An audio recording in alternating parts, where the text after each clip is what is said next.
411, akhir dari sebuah pertengkaran S3. Saat jemari Kal mulai memegang pintu, saat itu juga jantung Askia hampir copot. Tangannya pun menggenggam kuat dadanya karena terasa sangat sesak. Tanpa ia sadari, hati mereka mulai menyatu.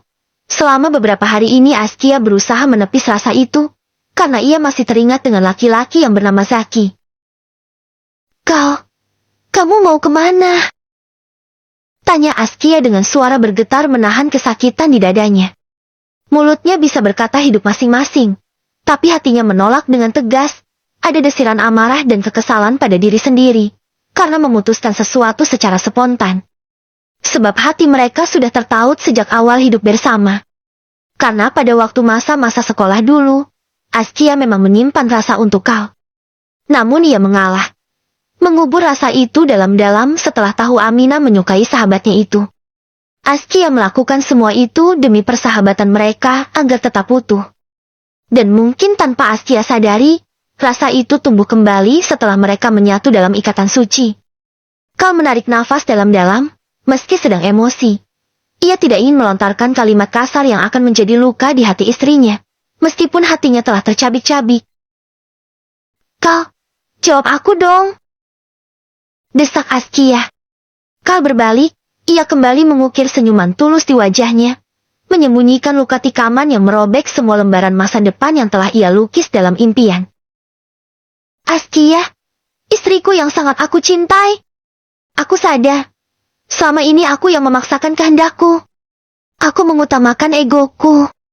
Namun aku tidak pernah mengerti akan perasaan dan keinginanmu. Kini demi cinta dan kasih sayangku kepadamu, aku rela menuruti permintaanmu. Jawab Kal dingin, suaranya pun terdengar berat. Deh, Askia hanya bisa bernafas dari mulut. Dadanya semakin sesak karena diselimuti oleh penyesalan. Ia membekap mulut yang telah berkata lancang itu. Kal membuang muka karena tidak mampu lagi menatap wajah Askia. Maafkan aku ya, Ki, mungkin benar apa yang kamu katakan. Aku telah merusak masa depanmu. Aku penghalang kebahagiaanmu. Oleh karena itu, aku akan menjauh dari hidupmu. Sambungnya lirih. Kal pun kembali berbalik ingin menuju pintu, saat tangannya mulai memegang gagang pintu itu. Yuk!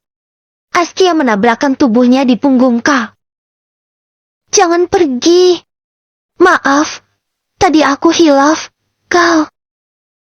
Bisik Askia sambil terisak.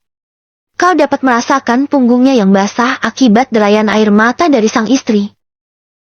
Maaf, Ki, aku sudah lelah dengan semua ini.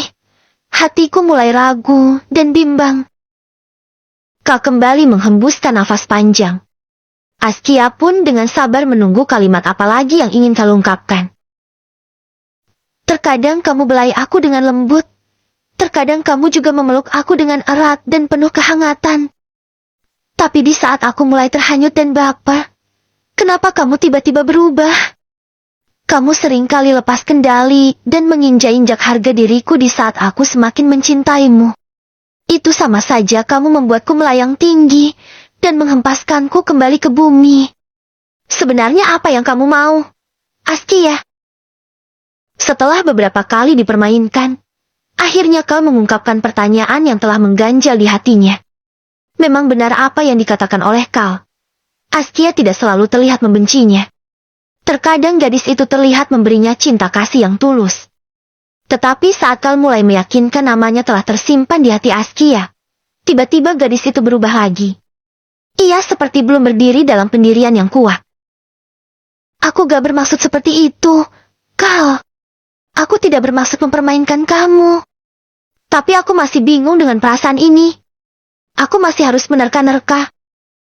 Tapi jika aku boleh memohon dan kamu mau berbesar hati, tetaplah bersamaku di sini, sampai aku dapat memahami rasa ini. Pinta Askia memohon. Sampai kapan aku harus berbesar hati, Askia?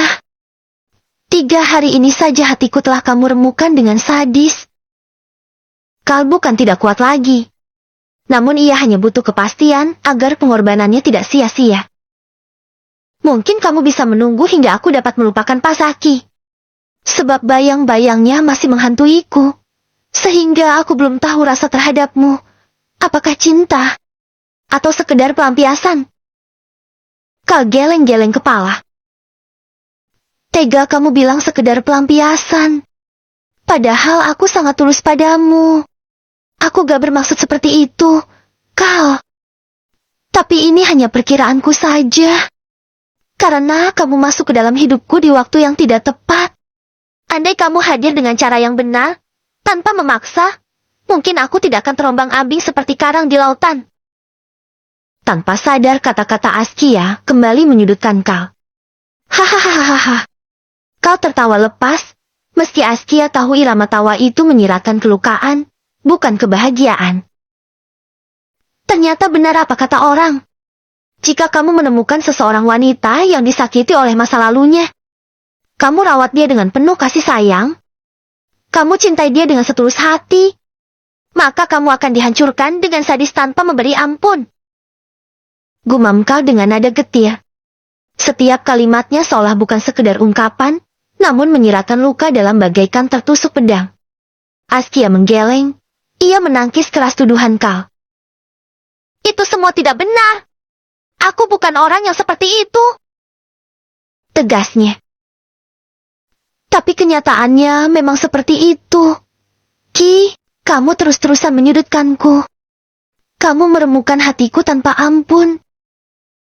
Askia semakin ketar-ketir, karena Kal nampak sangat kecewa terhadapnya. Askia takut Kal pergi, dan tidak akan kembali lagi karena ada Amina yang telah menunggunya di masa depan. Gadis itu menarik badan sang suami agar membelakangi pintu. Ceklek. Pintu itu kembali dikunci oleh Askia, dan kuncinya ia genggam erat-erat. Setelahnya ia menarik tangan Kal sekuat tenaga menuju tempat tidur. Sebaiknya kita tenangkan diri lebih dulu. Kita bisa membahas semua ini besok, setelah kepala kita sama-sama dingin. Putus Askia, karena ia tahu dirinya sering lepas kendali. Apalagi dalam keadaan kepalanya yang mendidih seperti saat ini. Kita bisa menenangkan diri di tempat yang terpisah.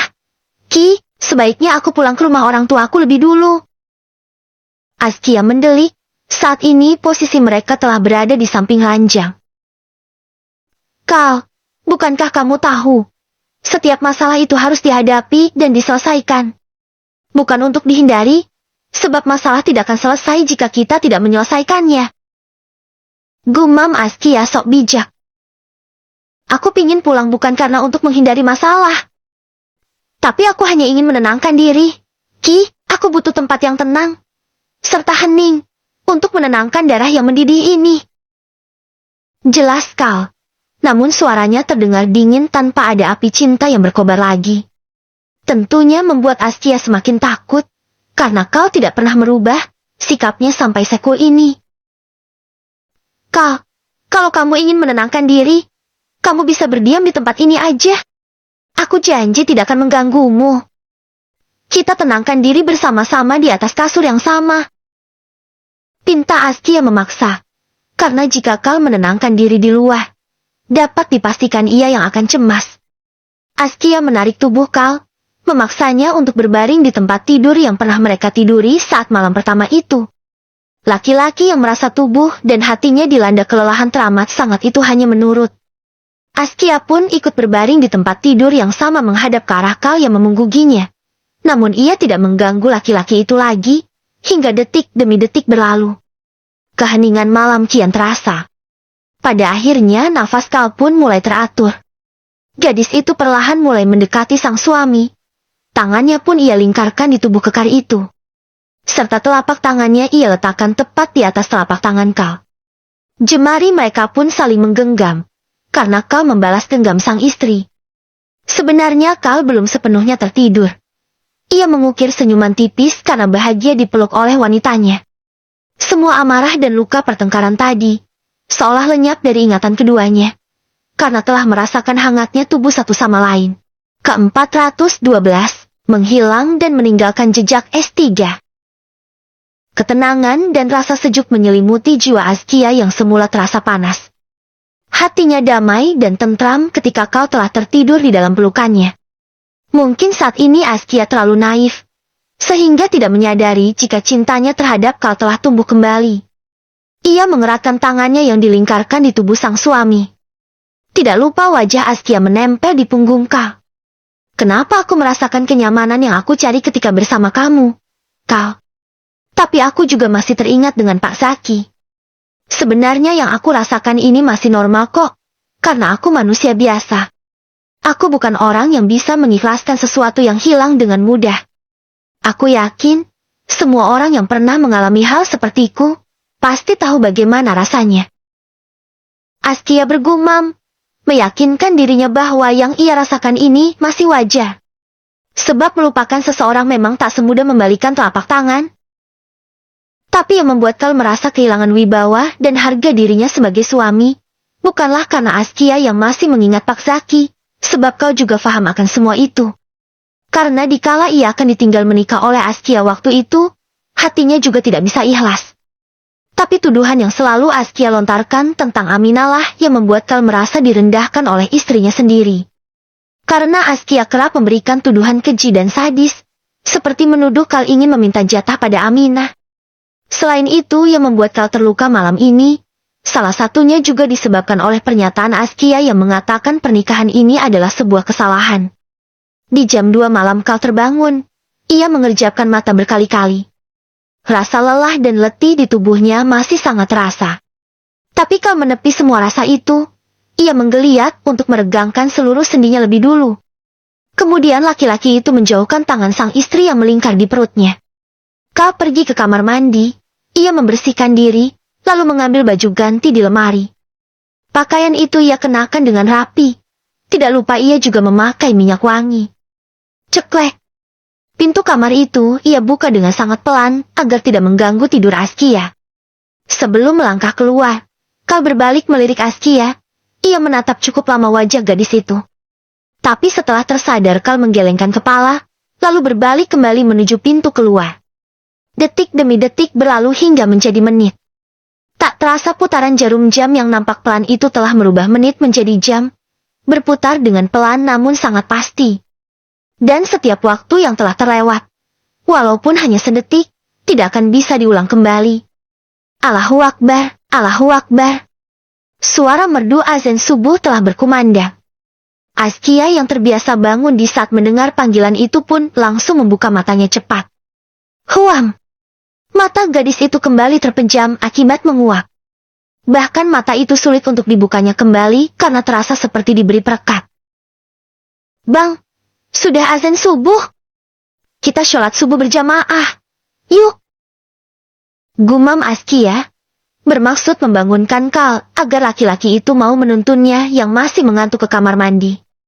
Hening, tidak ada jawaban apapun. Yang terdengar hanya deruan lembut angin malam. Bahkan deruan nafas Kal tidak nampak di telinga Askia. Sontak gadis itu langsung membuka matanya. Kal! Kamu di mana? Kal! Panggil Askia karena syak tidak mendapati lelaki yang semula ia peluk erat itu. Tidak ada jawaban dari sudut manapun, termasuk dari kamar mandi juga tidak terdengar suara percikan air. Askia melompat dari tempat tidur. Ia berlari menuju kamar mandi, namun ternyata kosong. Tidak ada siapapun di dalam sana. Bahkan tidak ada tanda-tanda orang yang baru mandi, karena lantai kamar mandinya nampak kering. Ia kembali berbalik ke kamar, mengendus-endus bau yang ada di kamar itu. Barangkali saja ada bau minyak wangi yang masih tertinggal, sebab sebelum bepergian Kal selalu memakai minyak wangi. Namun tidak ada bau yang ia cari. Kenapa gak ada bau minyak wangi Kal? Ya. Apa dia sudah lama pergi?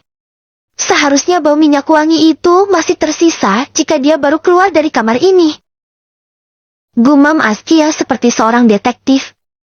Gadis itu kembali berjalan ke arah ranjang. Ia meraba-raba bantal milik Kal.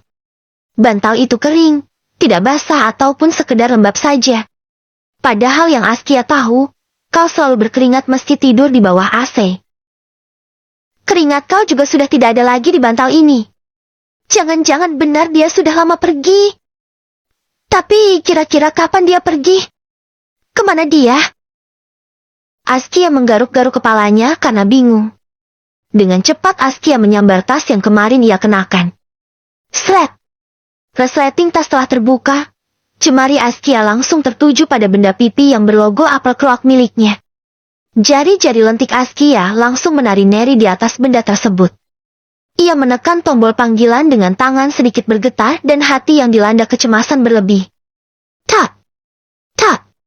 Saat panggilan mulai terhubung, mata Askia langsung terbelalak saat mendengar getaran di atas nakas. Ia segera menekan tombol merah dan melemparkan ponsel itu ke atas kasur. Sialan! Buat apa aku menghubungi kamu? Sedangkan ponselmu aja berada di sini. Umpat Askia penuh emosi. Arg! Ia menjerit sembari mengacak-acak rambut secara kasar. Kamu pergi kemana sih? Kau? Jawab aku! Setelah berteriak kencang, Askia mengatur nafas. Rasa lega pun mulai ia dapatkan karena segala rasa sesak telah ia lepaskan lewat teriakan tadi. Pikirannya pun kembali jernih. Ia mulai meraih ponsel milik Kal. Membuka ponsel itu dengan lancang. Aplikasi yang paling pertama dituju oleh Askia adalah aplikasi pesan berwarna hijau. Sret! Bola mata Askia hampir melompat setelah melihat jajaran pesan yang ada di aplikasi tersebut. Semua pesan nampak wajar, namun satu pesan di paling atas membuat Askia syak dan berpikiran macam-macam. Askia membaca isi pesan tersebut sambil membekap mulutnya dengan tangan. Pesan itu kira-kira berbunyi seperti ini. Kamu sudah bangun? Bunyi pesan dari Kal. Sudah, Pak Ustadz. Ada yang bisa saya bantu? Balas orang tersebut. Oke. Kalau begitu saya minta tolong bukakan pagarnya. Ya. Karena saya mau ke sana sekarang. Siapa Ustadz? Saya sudah on the way, menunggu di depan pagar. Terima kasih. Balas Kal lagi diakhiri dengan senyuman emotikan senyum. Kontak yang bertukar pesan dengan Kal tersebut tidak di-save. Itulah yang membuat Askia terbakar. Apalagi pesan itu dikirim jam 2 malam. Siapa orang yang bertukar pesan dengan Kal? Kenapa mereka bertukar pesan di tengah malam? Apakah ini Aminah? Karena dia sangat sering menawarkan Kal untuk berkunjung ke rumahnya. Gerutu Askia mulai suzon lagi. Gadis itu menggenggam kuat ponsel milik Kal, lalu membanting ke tempat tidur seperti ponsel miliknya tadi. Tapi beberapa detik kemudian, Askia kembali meraih ponselnya. Dengan nafas yang memburu, dada berdebar kencang, serta tangan yang gemetar, Askia mengajukan pertanyaan pada Mbah Google.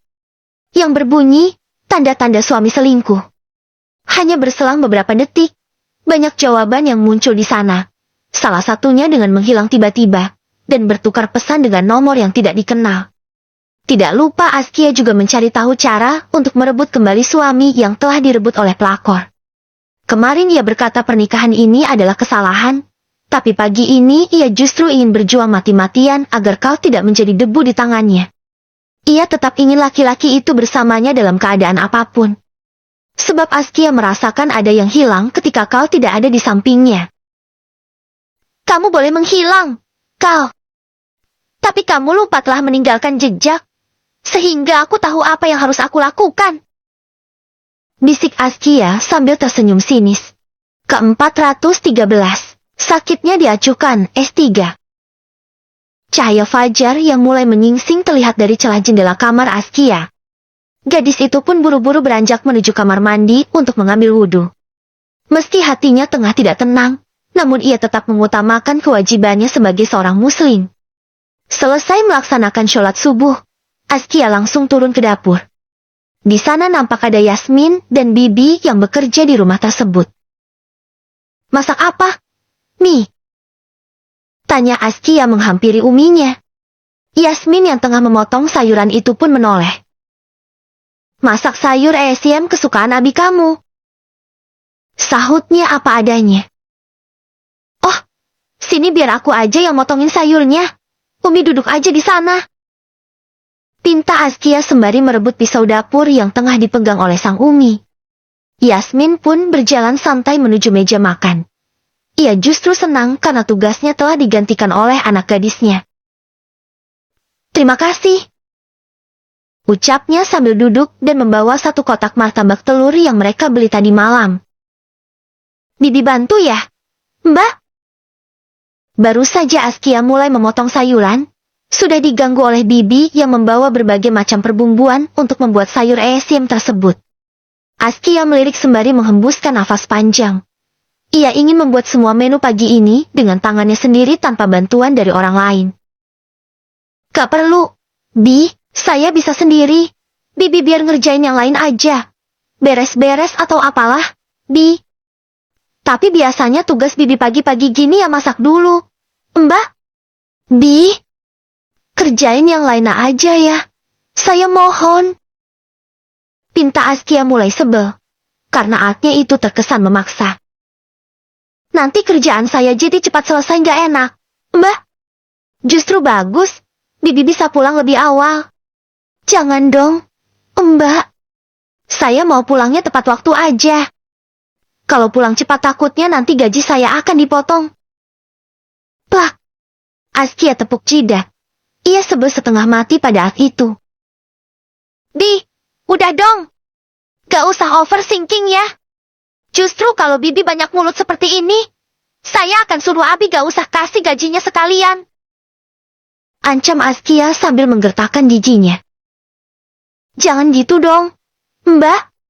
Ya udah kalau gak mau kerjain yang lain aja. Pokoknya hari ini saya yang harus memasak sendiri untuk sarapan. Ati itu mengangguk cepat, tapi bukannya pergi mengerjakan pekerjaan yang lain. Ia justru menghampiri Yasmin. Bu, itu Mbak Askia kok tumben rajin banget. Ya, perasaan biasanya tiap kali masak malah nyuruh-nyuruh. Kita dijadiin asisten pribadinya. Bisik At yang bernama Imah tersebut. At yang kali ini sefrekuensi dengan Yasmin. Kerjanya sangat santai karena Yasmin sebagai majikan juga tidak pernah mengaturnya selain tidak boleh dekat-dekat dengan sang suami, yaitu Pak Ustadz tampannya. Gak tahu, Bi, mungkin dia habis dapat hidayah kali, makanya jadi ingin berubah lebih baik lagi. Sahut Yasmin sambil mengangkat kedua bahunya cuek. Hahaha. Dua orang itu malah tergelak bersamaan, membuat Askia melirik sinis ke arah keduanya. Untungnya Askia masih bad mood sehingga ia malas untuk mendebat dua orang itu. Askia hanya geleng-geleng kepala melihat si Bibi yang malah menggosip dengan uminya. Bahkan ia ikut menikmati martabak bersama Yasmin.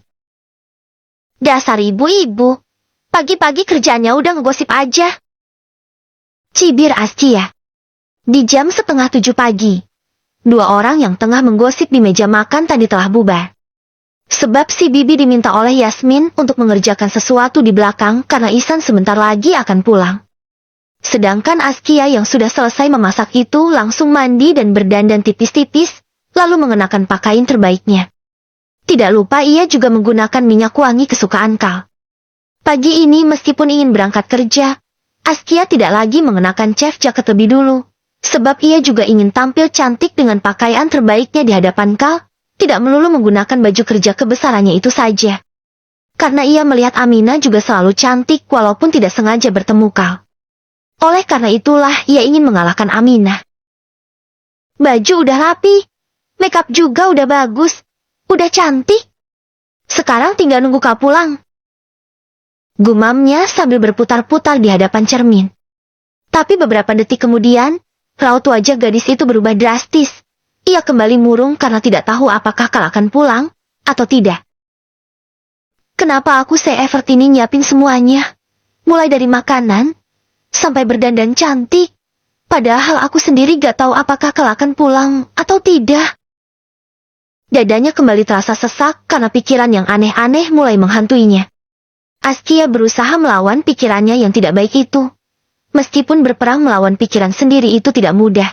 Tapi Askia terus berusaha, sebab ia tidak ingin merusak moodnya yang sudah membaik. Gadis itu mengambil nafas dalam-dalam. Ia hembuskan dengan perlahan dari mulut. Hal itu terus dilakukan olehnya hingga rasa sesak yang memenuhi dadanya mulai menghilang. Tapi saat pikiran dan hatinya mulai tenang, ekor matanya melirik ke arah jam tangan.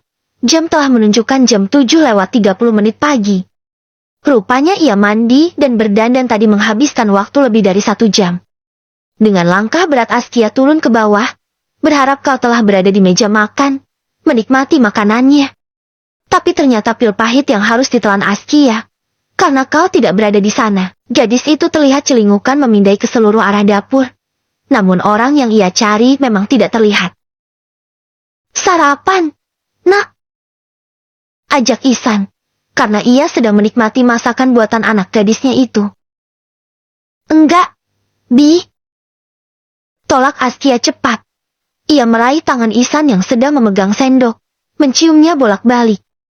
Ia juga melakukan hal yang sama pada Yasmin. "Assalamualaikum," serunya setelah selesai melakukan kebiasaannya itu. "Waalaikumsalam." Ihsan dan Yasmin saling memandang, dan tersenyum melihat wajah anak gadisnya yang masam. "Dia pasti nyariin Kal," bisik Yasmin sambil terkekeh. "Iya, tapi biarkan aja. Anak kita ini memang perlu diberi pelajaran, agar bisa lebih menghargai apa yang dimilikinya." Balas Ihsan juga ikutan terkekeh. Askia naik kembali ke atas mengambil sesuatu, lalu turun kembali ke bawah. Ia pergi berjalan kaki menuju rumah Kal. Tapi saat tiba di hadapan rumah itu, Askia terdiam. Lidahnya tiba-tiba tercekat, dan darahnya berdesir hebat. Entah takut akan dimarahi oleh mertua, atau gugup karena ingin bertemu suami. Sret! Askia memberanikan diri membuka pagar rumah itu. Saat ingin melangkah masuk, ia seketika terhenti karena mendapati Azmi dan Cindy tengah duduk di teras rumah. Ada Askia. Kamu nyariin Kal?" "Ya." Sapa Cindy lebih dulu, karena Askia malah terdiam mematung di hadapan gerbang. "Masuk dulu, Nak," timpal Azmi. Gak usah. Di, aku cuma mau nyariin Kal," jelas Askia dengan suara bergetar saking gugupnya. "Oh, ya udah Abi panggilin dulu." Azmi berjalan memasuki rumah. Setelah beberapa menit kemudian, ia keluar bersamaan dengan Kal. Askia bernafas lega karena ternyata Kal berada di sini. Laki-laki itu sudah berpakaian rapi dengan kunci motor di tangannya. "Kak, kamu mau kemana, Kal?" tanya Askia gagap. Kal tidak menjawab. Ia menaiki motornya dan menyalakan mesin motor tersebut. "Naik!" serunya pada Askia. Namun suara itu nampak datar. Askia langsung naik tanpa bertanya apalagi membantah. Kal pun langsung melajukan motornya dengan kecepatan sedang. Sepanjang perjalanan sangat hening, membuat Askia semakin gelisah. Karena Kal sama sekali tidak ada mengeluarkan kalimat apapun dari bibirnya. Askia memberanikan diri melingkarkan tangannya di pinggang Kal. Namun itu semua tidak merubah apa-apa. Kal tetap memasang ekspresi datar. Beberapa saat kemudian, motor Kal telah tiba di parkiran restoran. Tanpa mematikan motornya, Kal menunggu Askia turun, dan langsung ingin putar balik. Askia refleks menahan tangan Kal. "Kal, sebentar." Kal pun menghentikan pergerakannya, menatap Askia dengan dahi berkerut. "Aku belum cium tangan," gumam Askia sambil tersenyum meraih tangan sang suami. Tangan itu diciumnya dengan lembut, kemudian digenggamnya erat. "Kamu gak mau mampir dulu, Kal?" Tawar Askia sangat ramah, seolah tidak terjadi apa-apa. Kal hanya menjawab dengan gelengan kepala. Askia menghela nafas panjang sembari merogoh tasnya, karena ingin mengambil sesuatu dari sana. "Oh, ya udah, kalau gitu kamu ambil ini, ya. Biar aku enak kalau pingin nanyain kabar kamu. Soalnya aku suka khawatir kalau suamiku tiba-tiba gak ada kabar." Ternyata Askia menyerahkan ponsel milik Kal yang tertinggal di rumah. Kal pun menyambut ponsel itu lalu memasukkannya ke dalam saku. "Aku masuk dulu ya. Kamu hati-hati di jalan. Jangan lupa makan. Assalamualaikum." Gumam Askia sambil melangkah masuk. Mata gadis itu berkaca-kaca. Ada air mata yang berdesakan ingin keluar di pelupuk mata itu. Sebab hatinya sakit diacuhkan oleh Kal. Askia memegangi kuat dadanya. Sesak sekali kau. Dada ini terasa sesak karena merasa ada yang hilang. Batinnya sembari melirik kembali ke arah lakinya itu. Waalaikumsalam.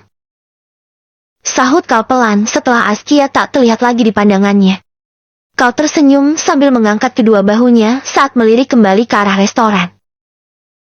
Aku kira dia akan tantrum karena aku tinggal. Ternyata malah makin lembut. Ke-414. Melenyapkan sisa kenangan mantan, S3. Askia masuk ke dalam restoran. Melangkah ragu-ragu menuju kamar mandi yang ada di restoran tersebut. Karena ingin berganti baju. Sebab seragam kerjanya adalah chef jacket. Saat menuju kamar mandi tersebut, ia melewati ruangan manajer. Itu adalah ruangan milik Zaki. Askia terdiam sejenak di depan pintu ruangan tersebut. Ia memejamkan mata, menarik nafas dalam-dalam dan berusaha menguatkan dirinya. Ayo Askia, kamu pasti bisa. Gumamnya dalam hati. Tangannya diulurkan dengan perlahan. Gagang pintu yang sangat sering dipegang oleh Zaki itu ia pegang. Didorongnya ke bawah dengan pelan. Ceklek. Pintu terbuka. Askia pun kembali membuang nafas.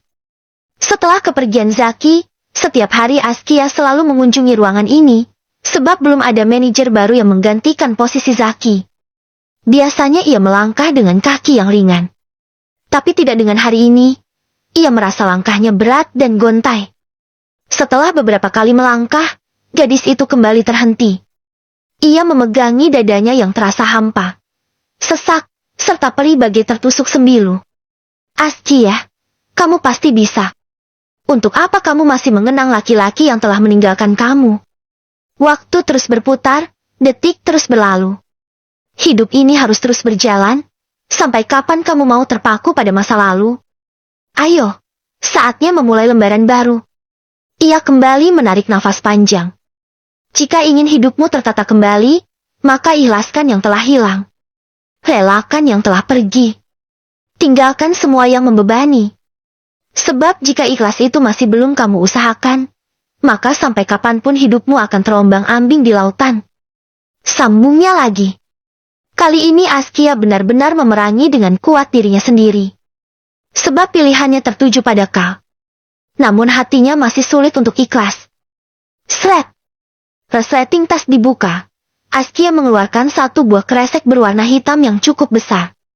Kemudian ia berjalan menuju meja kerja Zaki.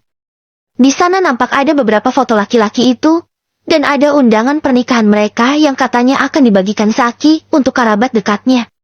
Tapi ternyata undangan itu masih tersimpan rapi di laci meja kerja itu.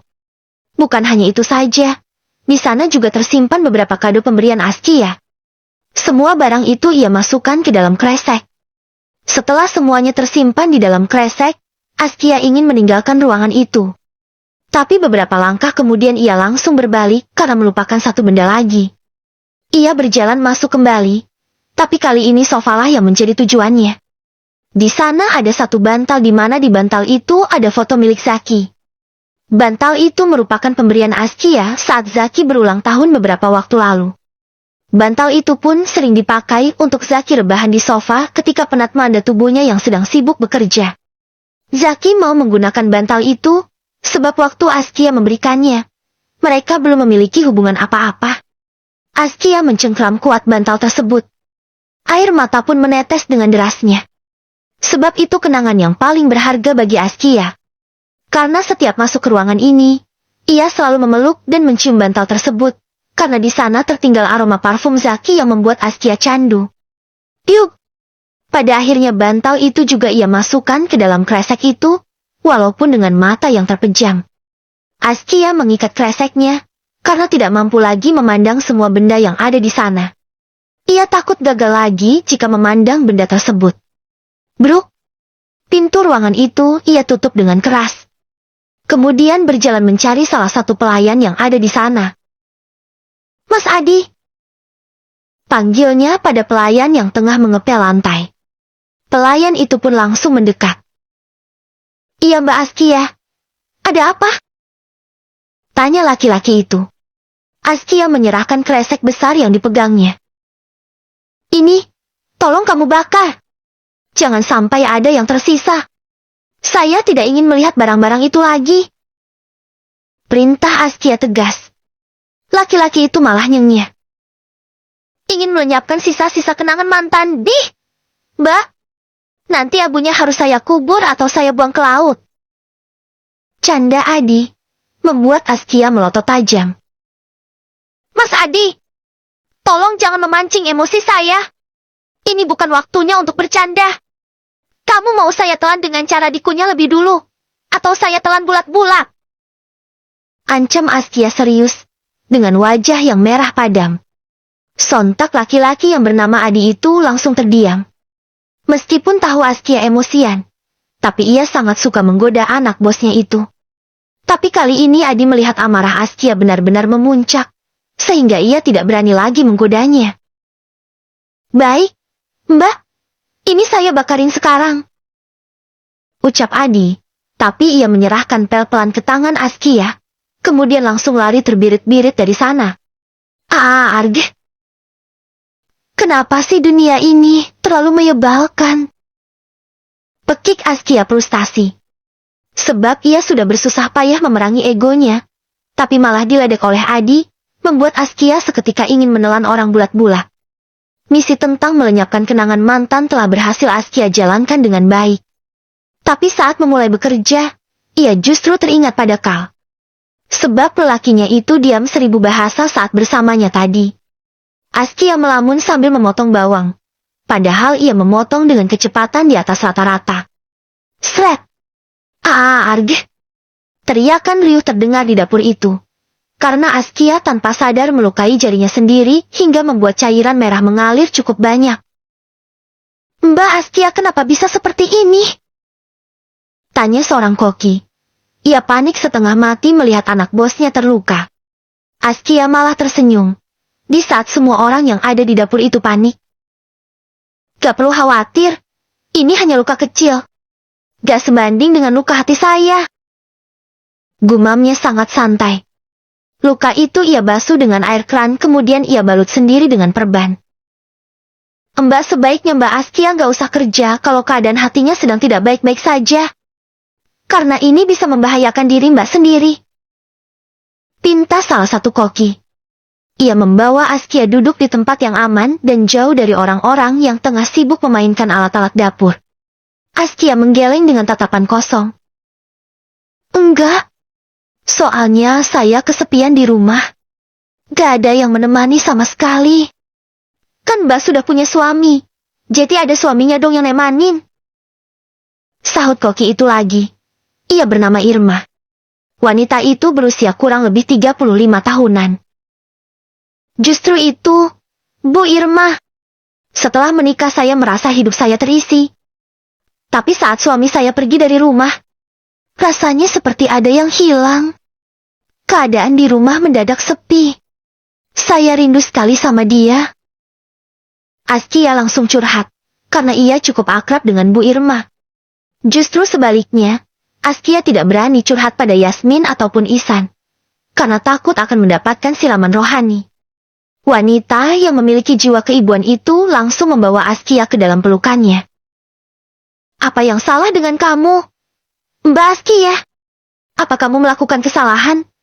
Sehingga suamimu pergi? Saya memang bersalah, Bu, sebab saya masih mencintai Pak Zaki. Tapi saya juga merasa nyaman saat di dekat suami saya, dan merasa hampa tanpanya. Apa yang harus saya lakukan? Bu, saya butuh arahan dari yang sudah berpengalaman seperti ibu. Askia sudah terisak di pelukan wanita itu.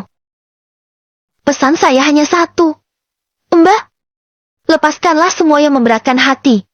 Simpan dan peluk erat-erat apa yang seharusnya dipertahankan. Jangan berusaha memegang erat bayang-bayang orang yang telah memilih untuk meninggalkanmu. Sungguh sia-sia. Dia sudah berada jauh di luar jangkauan. Kenapa masih sibuk meratapi kepergiannya? Saat ada seseorang di sampingmu yang mampu memberikan kehangatan dan kebahagiaan. Haruskah kamu mengorbankan kebahagiaanmu hanya untuk sebuah kenangan yang tak lagi berarti? Tapi saya masih butuh waktu. Bu, ilas itu tidak mudah.